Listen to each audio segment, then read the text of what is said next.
A família do rei. Quero convidar vocês a me acompanhar então, Mateus capítulo 12, do verso 46 até o verso 50. Pode acompanhar comigo, por gentileza. O capítulo 12 de Mateus apresenta uma escalada, um crescimento, uma tensão no confronto entre Jesus e as autoridades religiosas judaicas. Ao mesmo tempo que revela, de maneira progressiva, a identidade de Jesus e também os critérios para poder participar do reino de Deus. Tudo começa lá no começo do capítulo 12, para a gente poder refrescar a memória a respeito do que é dito nesse capítulo, com uma disputa sobre o sábado. Está lá no começo do capítulo. Que é quando os fariseus acusam os discípulos de colherem grãos no sábado, que era um dia sagrado, um dia separado, para o descanso no Senhor. E aí, Jesus se declara ser Senhor do sábado. E também se declara como maior do que o templo. Assim, quando ele faz isso, ele acaba estabelecendo a sua autoridade divina, a sua autoridade como Deus, sobre praticamente grande parte das instituições judaicas, né? E aí ele imediatamente a fazer isso também demonstra sua identidade ao curar um homem com a mão ressequida. Assim que você vai acompanhando o capítulo 12, você vê isso. Justamente num dia de sábado, que tinha sido o estupim do problema anterior, né? Com isso, o que ele faz? Ele acaba cumprindo promessas do Antigo Testamento, que tinham sido ditas, como por exemplo lá em Isaías, que tinha falado a respeito do servo do Senhor, que seria manso e que iria trazer justiça às nações. Continuando, você vai notar que o conflito ele acaba se intensificando quando Jesus ele expulsa um demônio de um homem cego e mudo. E aí, diante de um milagre assim, e da admiração da multidão, os fariseus, que eram opositores a Jesus, acabam acusando ele de fazer essas coisas pelo poder de Beelzebu, de Satanás. Ou seja, o príncipe dos demônios, né? Beelzebu quer dizer senhor das moscas. Era um termo pejorativo que os judeus davam aos adoradores de Baal. Então era o pior que existia espiritualmente. E eles acabam dizendo que Jesus fazia esses milagres pelo poder desse ídolo, ou desse demônio, na verdade. Com isso, o que acontece? Jesus acaba confrontando eles, desmontando a lógica da acusação deles, mostrando que um reino dividido, caso ele estivesse realizando esses milagres pelo poder de Beelzebu, de que um reino dividido não consegue ficar de pé. Já que ele está servindo ao reino de Satanás, como é que ele pode estar contra Satanás? Ele denuncia essa lógica. E aí ele acaba advertindo a essa geração, aqueles que estavam acusando ele disso, a respeito do que nós vimos sobre o pecado sem perdão, ou o pecado imperdoável, né, que está aí em Mateus 12. Que basicamente é o quê? É atribuir ao Espírito Santo a obra incontestável do Espírito Santo o poder do diabo, ou seja, uma obra vinda de Satanás. Isso é um pecado muito grave. Jesus denuncia e exorta em relação a isso. Em seguida, ele acusa essa geração que está rejeitando ele, porque todo o capítulo 12 é sobre a rejeição, de ser uma geração incrédula que é similar a uma casa varrida e vazia. Talvez você se lembre disso aí. Ou seja, ela está limpa, está organizada, mas ela está vazia. O dono da casa não está lá, Deus não está lá. E isso acaba acontecendo, e aí com isso abre-se a possibilidade para que 7 demônios, mais o que anteriormente estava, voltassem para essa casa e deixassem essa casa numa situação pior do que antes, né? Ou seja, ele está dizendo que não tem como ser neutro. Não tem como a gente simplesmente achar, pronto, Deus me abençoou, mudou minha vida, agora está tudo certo, não preciso mais. A gente tem que ter um posicionamento. É preciso estar preenchido por Deus. Quando os escribas e fariseus pedem um sinal para que eles pudessem crer, Jesus recusa isso e oferece apenas o sinal de Jonas. Assim como Jonas ficou 3 dias no ventre do peixe, o Filho do Homem, o Messias, o Salvador, Jesus Cristo, ficaria 3 dias na sepultura e no terceiro dia ressuscitaria. Esse seria o sinal. Um sinal de humilhação que antecede a exaltação, a vitória, né, consumada. Mas essa geração ímpia, ela será condenada por dois grupos de pessoas, ou personagens que ele coloca. Primeiro, pela rainha do sul, ou a rainha de Sabá, né, que seria uma rainha lá da Etiópia. A gente vê isso no Antigo Testamento. Que veio lá dos confins, né? Seria o chifre da África hoje, né? Uma região bem distante de Israel, para ouvir a sabedoria de Salomão. E o segundo grupo pelos ninivitas, que se arrependeram pela pregação de Jonas, e agora eles são confrontados com a verdade de que alguém maior do que Salomão e maior do que Jonas estava ali. E exatamente nesse contexto de julgamento e rejeição, que é o que eu estou passando aqui rapidinho com vocês no capítulo 12, que Mateus insere essa cena final que a gente vai ver. Enquanto Jesus ainda falava com a multidão, a sua mãe e seus irmãos chegam do lado de fora, procurando falar com ele. Aí alguém avisa para Jesus: tua mãe e teus irmãos estão lá fora e querem falar contigo. Aparentemente, Jesus, ignorando completamente vínculos consanguíneos, ele aponta que os discípulos, esses sim serão sua família. Porque ele profere um dito, uma sentença, uma palavra que acaba sintetizando ou acaba resumindo o sentido desse capítulo 12. Ele diz: eis minha mãe e meus irmãos, pois qualquer que fizer a vontade de meu Pai que está nos céus, esse é meu irmão, irmã e mãe, que é o que está aí no texto. Ou seja, então após Jesus redefinir o sábado, no começo do capítulo 12, redefinir o templo, no capítulo 12, falar sobre a sua autoridade espiritual, ou seja, da onde ele fazia esses sinais, esses milagres, e falar a respeito do sinal, o verdadeiro sinal, que seria o sinal de Jonas, agora, no fechamento do capítulo 12, Jesus redefine família. Isso é muito interessante. E aí, para você guardar aí, para você pensar, o pertencimento ao reino não é determinado por herança étnica ou religiosa, mas pela obediência ativa à vontade do Pai. Em contraste com aquela geração incrédula que buscava sinais e blasfemava contra o Espírito, os verdadeiros parentes de Jesus são aqueles que, como ele, se submetem ao propósito divino. Então nós vemos, meus irmãos, que nesse trecho final, não é que Jesus ele despreza a família biológica, longe disso, não é isso que ele está fazendo. Mas ele faz uma afirmação solene, grave, importante, de que no reino dos céus, os laços espirituais, eles superam os laços da carne. Esse é o ponto. Então imagine aí essa cena. Aí eu vou pedir que você me acompanhe então na leitura do texto. Mateus 12, 38 diz: então alguns escribas e fariseus tomaram a palavra e disseram... 46. Enquanto ele ainda falava às multidões, sua mãe e seus irmãos estavam do lado de fora querendo falar com ele. E alguém lhe disse: tua mãe e teus irmãos estão lá fora e querem falar contigo. Ele, porém, respondeu ao que lhe falava: quem é a minha mãe? E quem são os meus irmãos? E apontando com a mão para os discípulos, disse: aqui estão minha mãe e meus irmãos. Pois quem fizer a vontade de meu Pai que está no céu, este é meu irmão, irmã e mãe. E aí se encerra o capítulo 12. Então, de certa forma, nós somos chamados a imaginar essa cena. Jesus estava no meio da multidão, ensinando. Do lado de fora estava sua mãe e os irmãos dele, como o texto descreve, querendo falar com ele, de alguma forma. Não sabemos muito bem qual motivo, estavam preocupados com ele, porque tinha tido uma série de embates, parece que a conversa estava esquentando, né? A coisa estava ficando um pouquinho complicada entre ele e os fariseus, talvez preocupação, ou já fazia tempo que não via Jesus, não sabia onde ele estava, queria entender o que estava acontecendo, sei lá o motivo, mas foram atrás dele. E aí alguém avisa ele: olha, sua família está aí fora, estou te procurando. Normal, né? A resposta de Jesus é que é estranha.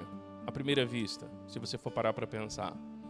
Porque ele aponta para os discípulos e diz que aqui está a minha mãe e os meus irmãos. Por quê? Ele tem algum problema de família? Ele está brigado com a mãe dele? Ele está brigado com o pai dele? É isso? No caso, o pai dele, celestial, né? Porque aqui a gente não sabe se... Provavelmente José nem vivo estava. Está brigado com os irmãos. E é aquele parente, né? Jesus tinha irmãos? Mas ok, vou fechar o parênteses aqui. Então, é uma situação que faz a gente pensar, por que ele diz isso? Por que ele diz que os discípulos dele são familiares dele? Por que os familiares dele não são? Tem algum problema? Então, mas pra gente que é brasileiro, tem essa cultura familiar ainda forte, né? Quando tem algum problema de família, né? Não quer conversar comigo por causa do quê? Qual que é o problema? O que eu te fiz? Mais ou menos isso, né? Então a gente lê isso e fica estranhado, mas na verdade não é que Jesus tinha um problema com a mãe, com os irmãos. Não é isso. É porque... à medida que você vai lendo o capítulo 12, você vai vendo como ele vai redefinindo todas essas coisas. E mostra que, na verdade, o conceito de família de Deus é diferente do conceito que os judeus tinham. E de como eles se garantiam nessas coisas. Como é que esse conceito equivocado de etnia, de raça, acabou sendo um ídolo para os judeus. Um falso ídolo. E fazia com que eles não confiassem no Senhor também. Acabou se transformando numa armadilha. Que pode acontecer hoje. Esse texto vai nos ajudar a pensar sobre isso. Né?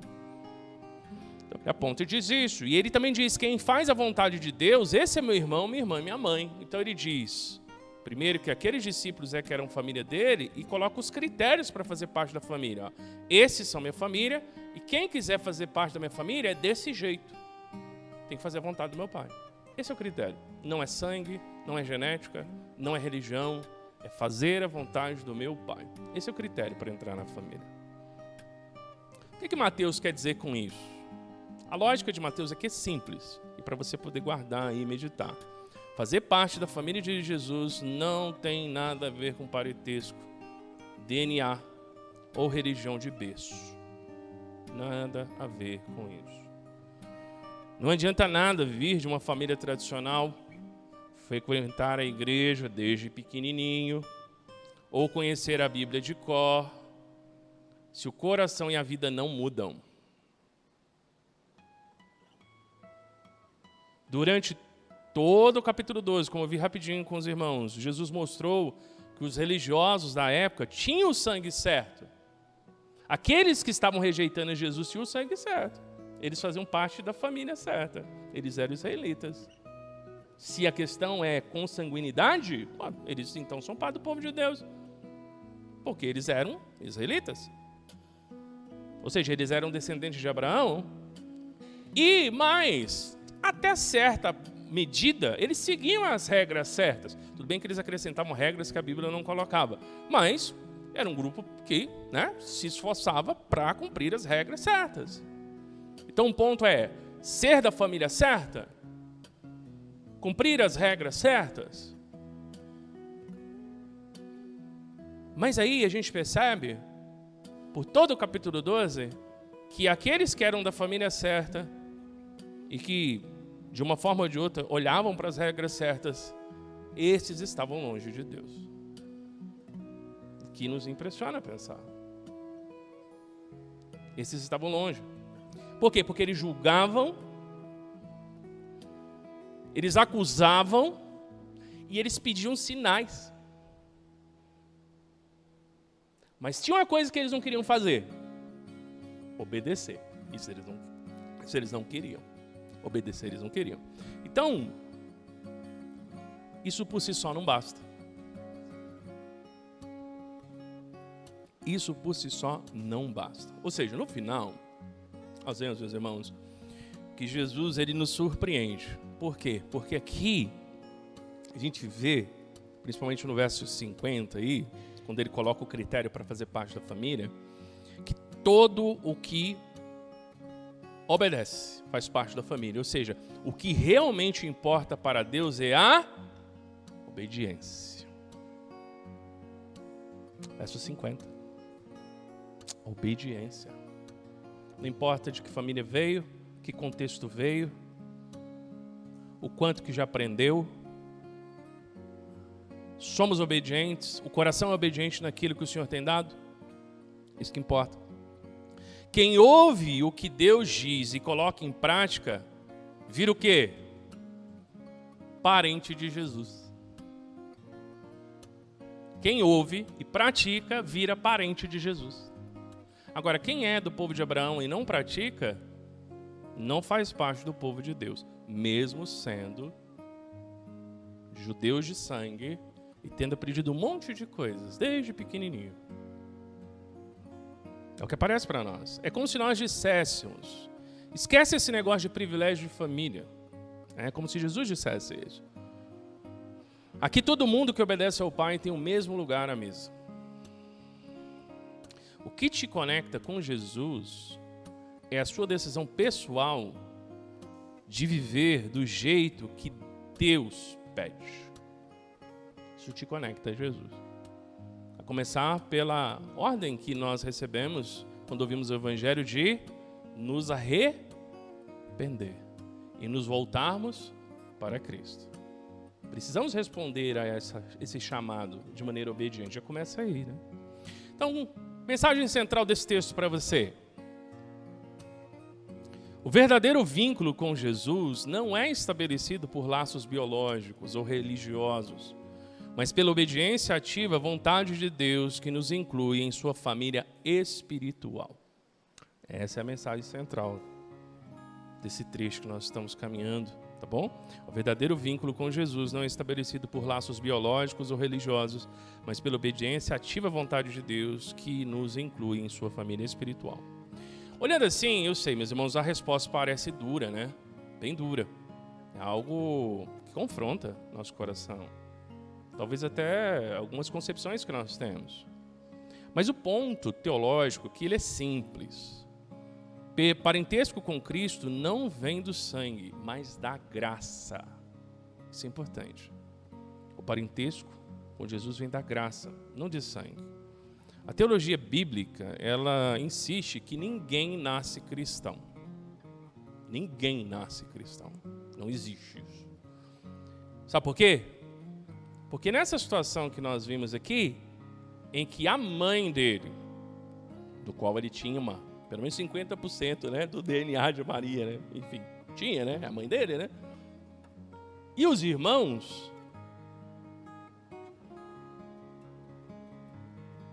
Jesus não chama eles de família no aspecto espiritual. Não que eles não pudessem depois ser seus discípulos, e sua própria mãe, né? Nós não sabemos quantos irmãos de Jesus de fato foram seus discípulos. O Novo Testamento não fala pra gente isso aí. A gente sabe que Tiago era e que Maria também era. Mas de todos os irmãos não sabemos. Queremos crer que todos, mas o Novo Testamento não traz essas informações pra gente.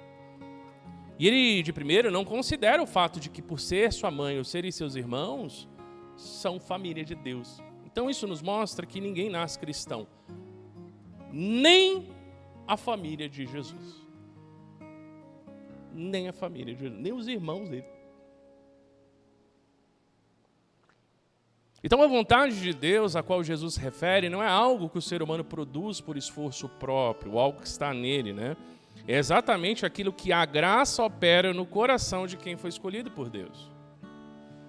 Fazer a vontade do Pai é a evidência, é importante, a evidência de que alguém pertence à família e não à causa. Nossa, que confuso, pastor. O que o senhor quer dizer com isso? Ou seja, vamos lá. Não pertencemos à família de Deus e somos irmãos de Jesus Cristo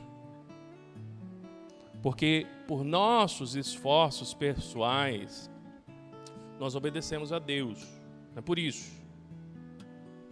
É como se fazendo a vontade de Deus de modo perfeito pudéssemos fazer parte da família de Deus. Na verdade, longe disso, muito longe disso. A Bíblia nos afirma o contrário. Vou ler algumas referências, se você quiser copiar, para você meditar no decorrer da semana. Mas nós lemos lá em Romanos, capítulo 3, do verso 10 ao verso 12, verdades importantes em relação à condição do homem. Diz: não há nenhum justo, nenhum sequer, não há quem busque a Deus, não há quem faça o bem, não há nem um.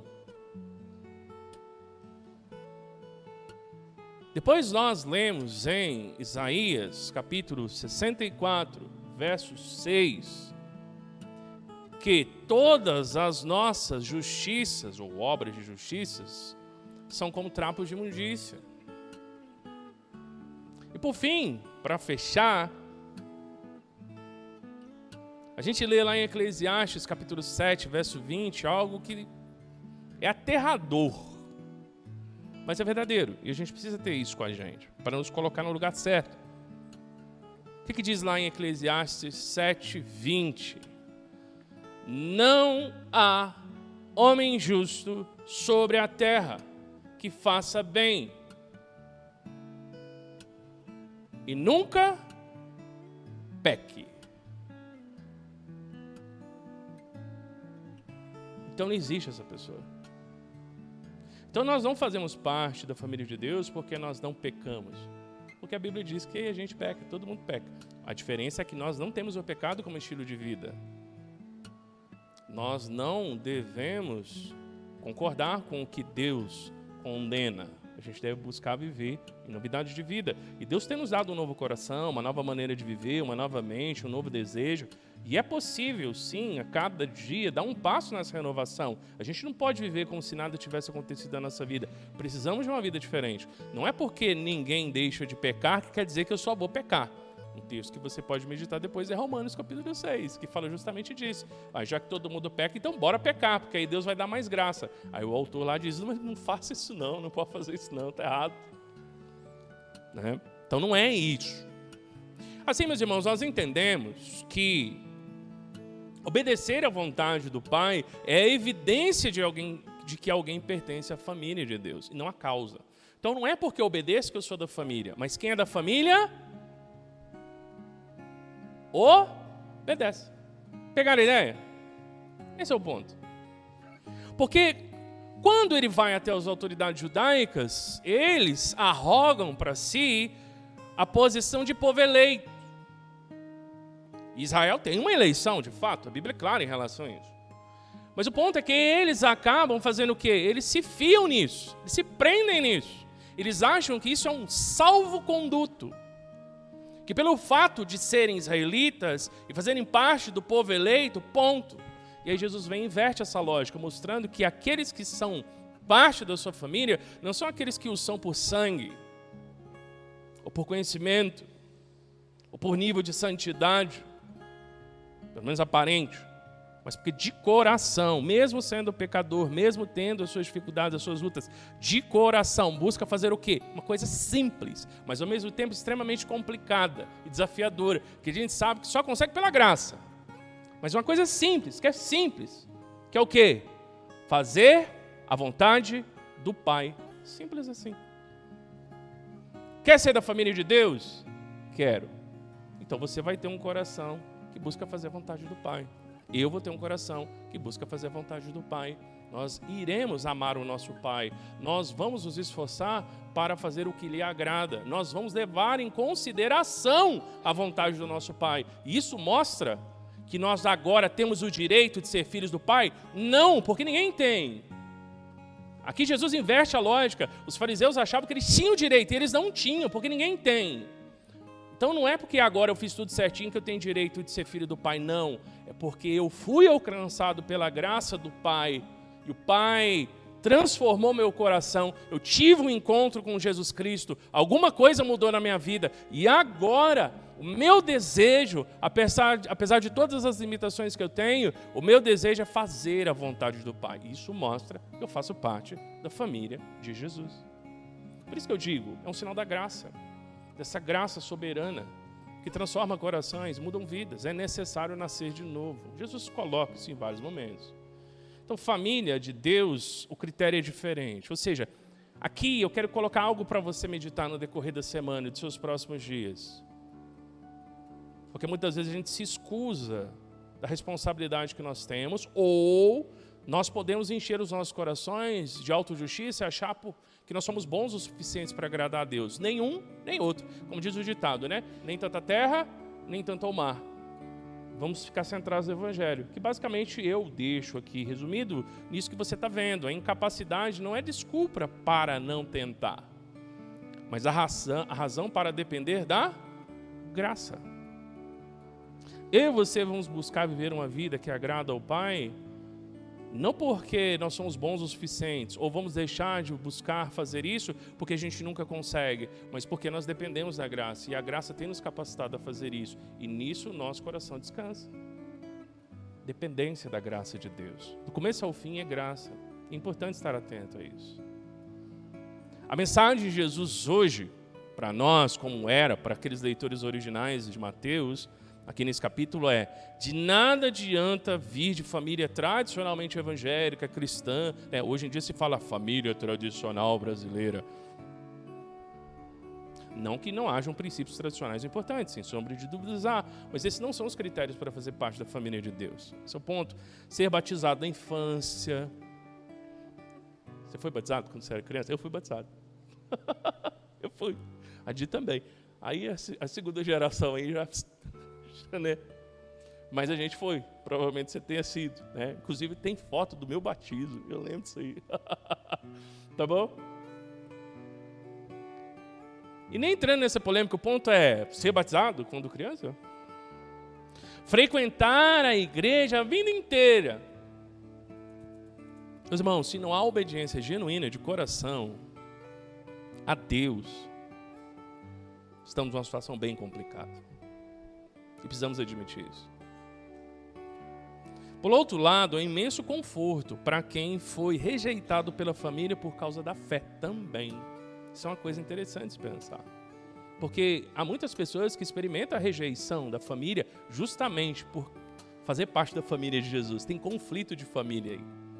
Uma família não dá certo com a outra, né? E a partir do momento que você começa a fazer parte da família de Jesus, você cria um problemão para a tua família biológica. Isso é um conforto para o coração seu, meu, enfim, você, meu irmão, minha irmã, que já passou ou ainda passa por isso. Um baita conforto. Por quê? Porque você ganha uma família muito maior e eterna. Olha que coisa boa. Não que você não vá amar seu pai, sua mãe, seus irmãos, ou seja lá quem faça parte da sua família, mas você não está sozinho, você vai fazer parte de uma família maior. E eu posso dizer, a nossa família pode dizer, né? A gente não desdenha a nossa família, mas o Senhor tem nos abençoado muito por meio da família da fé. E nós somos muito gratos por isso. Muito, mesmo, de verdade. Então, meus irmãos, nós vemos que o que define o seu lugar e o meu lugar não é o sobrenome. E olha que eu venho de uma das maiores famílias desse país. Eu já brinquei que o presidente é meu parente. O Senna era meu parente também. Eu tenho parentes bons e ruins na minha família. Você acha pessoas que fizeram parte da história do Brasil, Duque de Caxias pelo menos era meu parente também, tá bom? Nosso parente, né? Mas também tem o Zezinho, que dorme debaixo da marquise, que é da minha família também. Tá bom? Eu sou de uma das maiores famílias do país. Mas não é porque eu sou de uma das maiores famílias do país, um Silva qualquer, que quer dizer que eu faço parte da família de Deus. Não quer dizer isso. Ou seja, é pela graça. E essa graça que nos permite fazer a vontade do Pai. Então aqui nós vemos, meus irmãos, esse texto, e eu quero rapidamente ver com vocês, caminhando aí para o fim dessa reflexão, 3 coisas que Mateus quer que a gente entenda, tá? Caminhe comigo. Do verso 46 a 47, nós já lemos, a gente vai ver primeiro que Mateus nos dá um alerta. Pertencer à família de Jesus não é automático. A mãe e os irmãos de Jesus estavam ali, do lado de fora. Eles tinham o sangue, a história, o parentesco mais próximo possível de Jesus. Mas isso não os colocava automaticamente dentro da família de Deus. O texto é claro, eles estavam do lado de fora esperando. Jesus não para o que ele está fazendo para ir atender a eles, ele continua a dar atenção aos discípulos. É um alerta para todo mundo que acha que ser cristão é coisa de família, de tradição, de berço, porque eu venho de uma família cristã. Isso não quer dizer nada, absolutamente. Você pode vir de família evangélica, frequentar a igreja a vida inteira e ainda assim estar do lado de fora. Pertencimento não se herda. Ponto. Tem uma aplicação para você aí que você está vendo, mas eu quero deixar com você algo para você pensar e praticar nos próximos dias. Identifique uma área da sua vida onde você está confiando no seu histórico religioso. Família, tempo de igreja, conhecimento da palavra, alguma coisa que não tem nada a ver com obediência à vontade do Pai. Identifique isso. Se você está confiando, em vez de buscar uma relação genuína com Deus, e tome uma atitude prática essa semana para mudar isso. Que tal? Interessante, né? Se isso está presente na sua vida, você precisa mudar essa chave. E essa semana, eu quero te incentivar a você a fazer isso aí. Segunda coisa que Mateus quer mostrar para a gente, meus irmãos, é uma verdade. O que define quem é da família é a obediência. Estou batendo essa tecla hoje, né? Parece aí para você. A obediência é a marca visível de quem pertence. Obediência é a marca visível de quem pertence. A gente vê isso a partir do verso 48 ao 50, que nós já lemos. Verdade, obediência é o único critério. Aqui nós vemos, meus irmãos, que Jesus não diz que quem ama a Deus, ou crê em Deus, ou quem frequenta o templo é da família. Porque essas coisas os fariseus faziam. Ele diz, qualquer que faz a vontade do meu Pai. O critério é objetivo, ele é prático, ele é simples, ele é visível. Ele não é abstrato, ele é prático. Não é sentimento. Eu sinto. Não tem nada de sentimento, é fazer a vontade. Não tem nada de sentimental nisso. Né? Não que você não possa ter sentimentos para com Deus, é uma questão pessoal sua, mas o ponto é que Jesus não coloca isso como critério, entendeu? O sentimento não está como critério aqui. Não é sentimento, não é discurso, não é o que a gente fala. Porque tem muita gente que fala, mas na verdade não faz parte. Parênteses aqui. Você sabia que um dos maiores escândalos que está acontecendo hoje na República Federativa do Brasil envolve um homem que o pai dele, segundo se consta, foi convertido pelo Evangelho há décadas atrás e foi um dos grandes financiadores de uma igreja de grande proporção no Brasil e ajudou essa igreja a fundar um banco que basicamente tem feito uma série de operações financeiras de lavagem de dinheiro. E essa semana ele estava preso, bravo, denunciando o nome de todas as pessoas das quais ele tinha se envolvido. Esse homem veio de berço evangélico. Sabia? O homem que corre o risco de pôr abaixo a República, o Vorcaro, o pai dele era crente. E um dos grandes financiadores de uma igreja famosa. Financiador financeiramente mesmo. E não sou eu que estou falando, não. Tem uma série de reportagens que já mostram isso. Adiantou o quê? Nós não estamos numa situação muito melhor se olharmos por questão de religiosidade de outros grupos. De fato, nós temos que chegar a essa conclusão. O fato de ser evangélico hoje é um termo que tem que ser explicado bem, porque senão as pessoas entendem muito mal, infelizmente. Agora, a verdadeira igreja de Cristo, o povo eleito de Deus, aqueles que verdadeiramente nasceram de novo, não tem nada a ver com isso. O povo fiel continua a caminhar, mas dentro do que institucionalmente se chama igreja, meus irmãos, tem de tudo, até situações assim. Então a gente vê que não é discurso, porque se você conversasse com ele ou com outras pessoas, eles são cristãos, mas eles basicamente estão quase colocando o sistema, o regime abaixo, por causa de tantos escândalos financeiros, dentre tantos que a gente sempre ouve nesse Brasil, né? Desde quando eu estou vivo, sempre ouço. O que choca é, você que viveu na década de 80, se ouvia escândalos dessa proporção envolvendo crentes? Não. E 90, você ouvia? Não. 2000, começou a dar uma parecidinha, mas nem tanto. 2010, aí os evangélicos começaram a entrar de cabeça na política. O que aconteceu? Estamos onde estamos. E não é problema os crentes se envolverem com política de uma maneira bíblica. O problema é que quem se diz crente, de fato, não é esses que têm se envolvido. E dá no que dá. Péssimo testemunho. Impacto negativo. O reino de Deus continua a avançar. Ele não recua, ele avança. A igreja continua, a verdadeira igreja continua.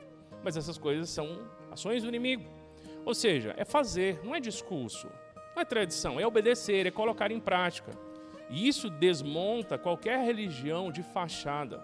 O que importa não é o que você fala que crê, mas o que você e eu fazemos. É o que é feito mesmo. Quero deixar aí para você, como alvo de prática, eu e você na dependência do Senhor. Escolha um comando claro de Jesus que você tem ignorado ou adiado.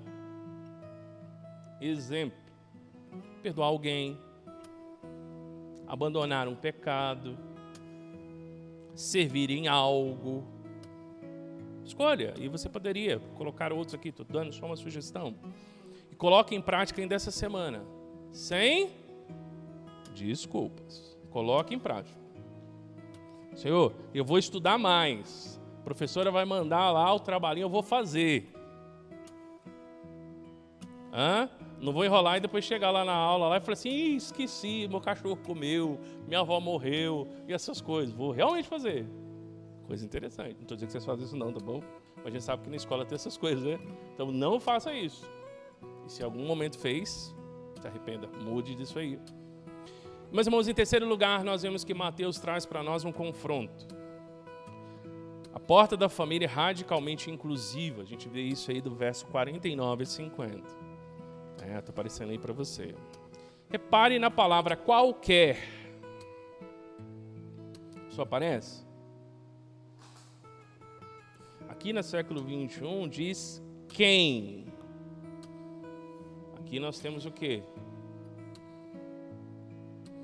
Pronome definido? Não, agora não sei. Minha gramática falhou aqui. Mas há uma indefinição, porque não tem quem é a pessoa. Qualquer, que, quem. Ou seja, indifere.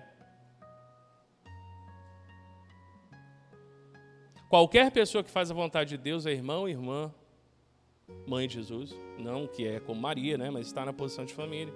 Não importa o passado, a origem. Isso é importante. Os erros. A condição da pessoa nesse momento. Pescadores. Publicanos. Mulheres, estrangeiros, jovens, velhos, fariseus que se arrependem, qualquer um. Se você obedece, você entra. Se você responde com obediência ao chamado de Jesus, você entra na família de Deus. Não tem clube fechado, não tem elite espiritual, que era o problema dos fariseus, né? Não tem sangue azul. É obediência e ponto. Só isso. Algo tão simples, mas ao mesmo tempo tão revolucionário, né? Não é? Se for parar para pensar. Porque o mais fácil é você começar a categorizar pessoas. Essa pode ser salva, essa daqui não pode não. Que isso? Se arrepender e obedecer. É que às vezes a pessoa vai se embrenhando num estilo de vida que, assim, humanamente dizendo, você não consegue entender como é que a pessoa vai sair desse nó. Eu reconheço, eu também penso isso muitas vezes. Mas, meus irmãos, a graça de Deus, ela é miraculosa. Ela pode fazer coisas impensáveis. É um milagre, a gente sabe disso, a conversão é um milagre, mas não tem um grupo específico, é qualquer pessoa. O que não pode é a pessoa querer viver de qualquer jeito. Aí não dá. Porque o critério não é viver de qualquer jeito, é qualquer pessoa que responder em obediência. O critério é esse. Então isso é importante. Não é qualquer jeito, é qualquer pessoa. Qualquer pessoa que responder em obediência ao chamado de Jesus pode fazer parte da família de Jesus e viver do jeito que Jesus deseja. Aqui que está a inclusão radical. Aqui que a gente vê que Jesus ele pode transformar qualquer vida. Isso é fantástico.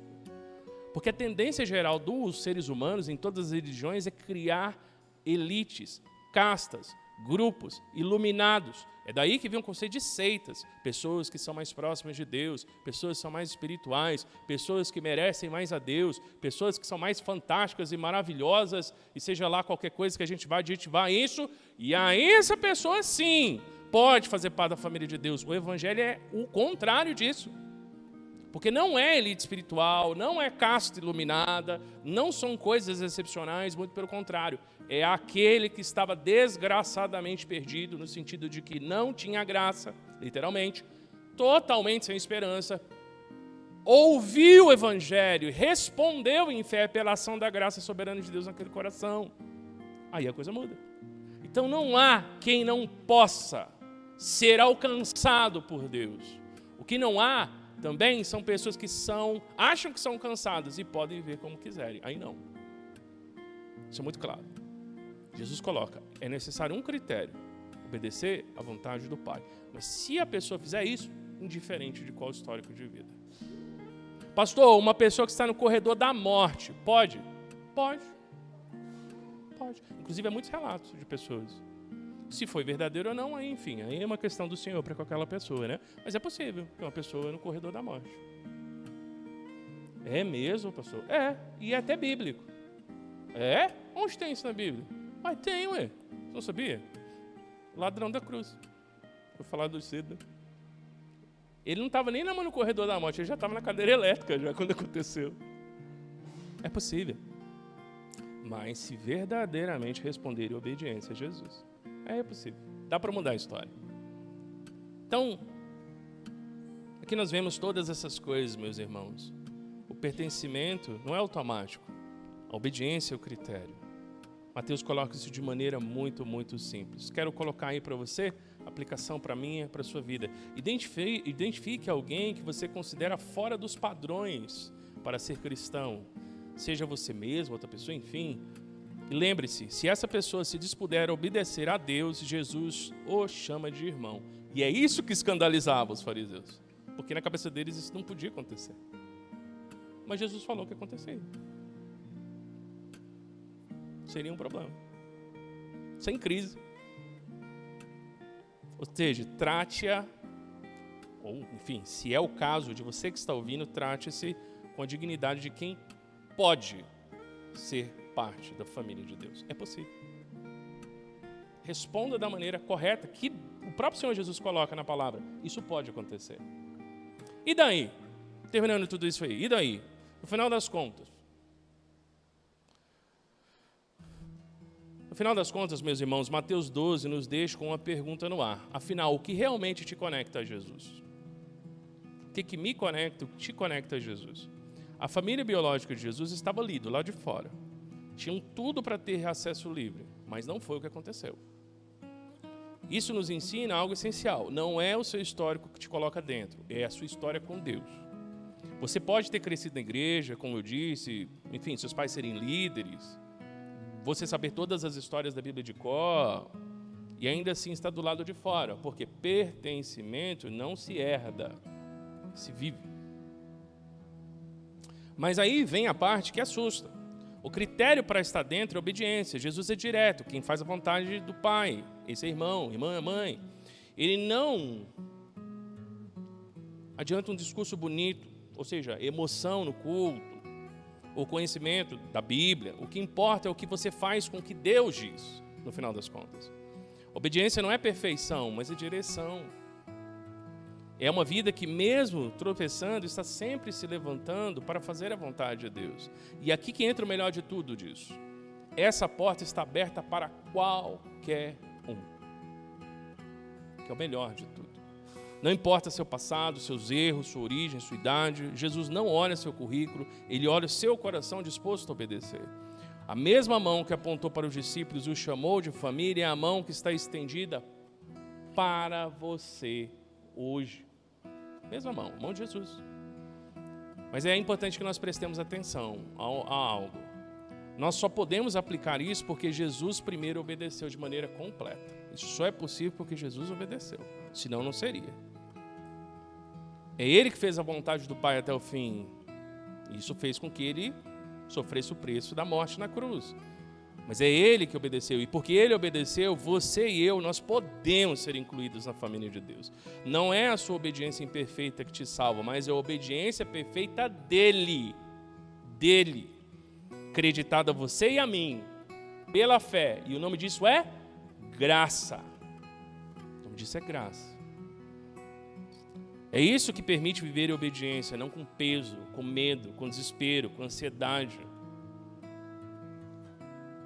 Você acaba tendo uma resposta da parte de Deus de acolhimento.